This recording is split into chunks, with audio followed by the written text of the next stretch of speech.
వృద్ధ రైతులపై దౌర్జన్యం చేసిన ఏఎస్ఐ రామచందర్పై తక్షణమే చర్యలు తీసుకోవాలని జిల్లా ఎస్పీ జానకి షర్మిలకు ఫోన్ చేసి ఆదేశాలు జారీ చేసిన జిల్లా ఇన్ఛార్జ్ మంత్రి సీతక్క ఖానాపూర్ మండలంలోని పాతేళ్లపూర్ విలేజ్లో జరుగుతున్న భూభారతి సదస్సుకి అటెండ్ అయిన ఒక రైతు అక్కడున్న తహసీల్దారు రెవెన్యూ సిబ్బందితోటి ఆర్గ్యుమెంట్ చేస్తూ ఉన్నప్పుడు ఆయన తహసీల్దారు పోలీస్ సిబ్బందికి అక్కడి నుంచి ఆయన పంపించేయమని చెప్పడం జరిగింది. పంపిస్తున్న క్రమంలో ఏఎస్ఐ రామచందర్ అతన్ని చాలా దురుసుగా నెట్టివేయడం జరిగింది. ఇట్లాంటి చర్యల్ని పోలీసులు కూడా ఎవరు హర్షించరు.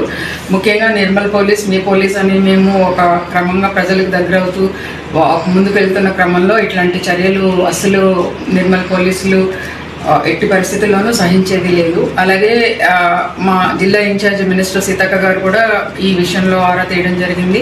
మా ఉన్నతాధికారులు కూడా క్రమశిక్షణ చర్యలు తీసుకోమని చెప్పడంతో మేము ఈ ఘటన మీద రిపోర్ట్ తయారు చేసి దీని మీద ఎంక్వైరీ చేసి బాసర రేంజ్ డిఐజీ గారికి ఇది క్రమశిక్షణ చర్యల కోసం సిఫారసు చేయడం జరిగింది.